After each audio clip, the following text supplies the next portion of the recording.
second, make sure you check out the Great Brady Heist tomorrow night on Fox, sponsored by Keurig. Tackle the day after the big game with a strong brew. All right, so here we are, minding our own business, talking about the Super Bowl. And all of a sudden, a cryptic Instagram post pops up of Tom Brady. Should we show that? Either walking in or walking out of the stadium. There it is right there. Out. We can tell from his foot placement. I'm going to say he's either walking in or walking out. He's walking out. Look at that foot on the right-hand side. That's obviously all right, Agatha Christie over here has predicted that he's walking out. It's like the old Roger McDowell video, right? Back and to the left. He's probably moonwalking. Phantom Loogie. Brady's football future has been a source of much speculation since he's an impending free agent. He says that he wants to play next season. The question is where? Nick, what do you think this all means? I think there are a few things we know. We can speculate. I think that it does appear because of his foot that he's walking out of the stadium, but we don't know what that's supposed to signify, right? We don't know if this is just a really elaborate Super Bowl commercial, right? A lead up to that. We don't know why he put this out there, but we do know where he is right now. He's in Miami. Taking place in Super Bowl week. Gil Brandt tweeted a picture of Tom Brady and his wife at the NFL 100 party yesterday. We also know that what Tom Brady wants at the end of this, to be a New England Patriot for his entire career, but to be treated with at least a modicum of respect that they refused to treat him with this offseason, past offseason, when they wouldn't give him a contract extension fresh off his 6th Super Bowl. And the other thing we know, and this might make some Brady fans a little uncomfortable, is Tom Brady did something somewhat out of character, posting this tweet, this picture, on this day. This is not about him. Listen, man, you've had more Super Bowls about you than any player in the history of the sport. The two quarterbacks we should be talking about are the one who is the next great quarterback in this league, Patrick Mahomes, and your former understudy. And yet he knowingly hijacks, if you will, the final real full media day before the Super Bowl. For what end? I'm not sure to what end, but what it means, I don't know. But those things we do know, and I don't think they're all that arguable. I'll give you a great interpretation, all right? I will push back a little bit on you on him making it about him. In his situation, he has to present himself in the best way, okay? So here's the interpretation. The picture is meant for you to try to figure out which direction he's walking in, all right? Are you guys going to keep me in New England? I could be walking in. Am I leaving because you don't want me back? I'm walking out. So regardless of what direction we try to figure out he's walking in, it is so well positioned.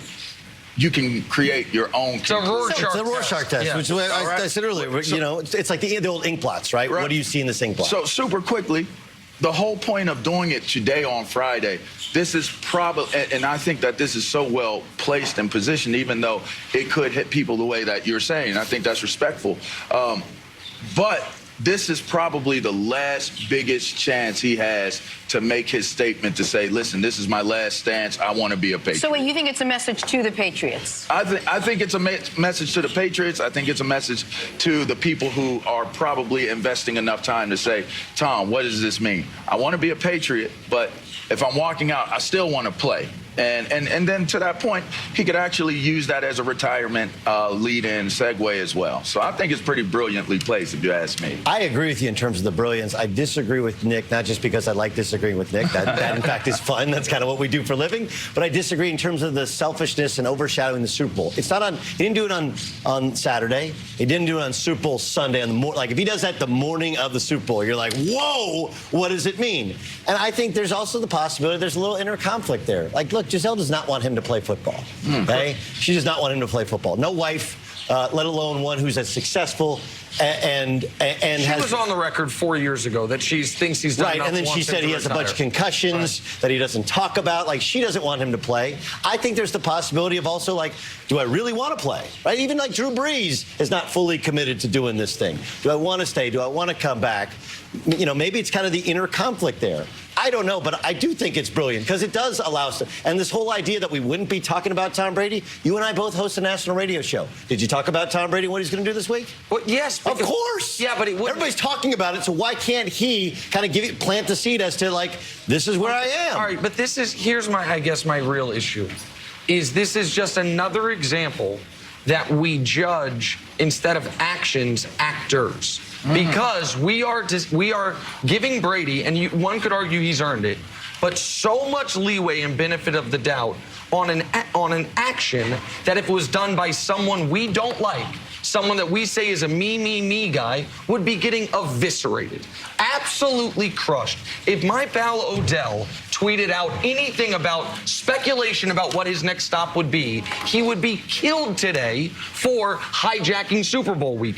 Baker Mayfield is going to be joining us in a couple hours. If Baker did anything to put the spotlight on himself about where am I going to do, what of it, we would be killing him. It's the same way that when Brady, and again, I think Brady's the greatest football player ever, but when Brady is screaming at teammates or coaches on the sideline, it's Tom Brady exhibiting great leadership, rallying the troops, and when other guys do it, they're out of control. Correct. And that stuff irritates me. Well, and I think that's because the reality is he has earned it. Okay, that's the difference. Odell Beckham Jr. has not earned the right. He does not have the equity. Baker Mayfield has not earned it. And the idea that you're calling Tom Brady selfish, the only reason I can push back is because I'm saying this is a selfish act. I'm not calling him selfish. No, I understand, okay? But here is a guy who we have 20 years of history to tell you that he's not selfish, which would lend you to believe it's not a selfish act. Because he does the right things for the entirety of his career and how he prepares himself for each game,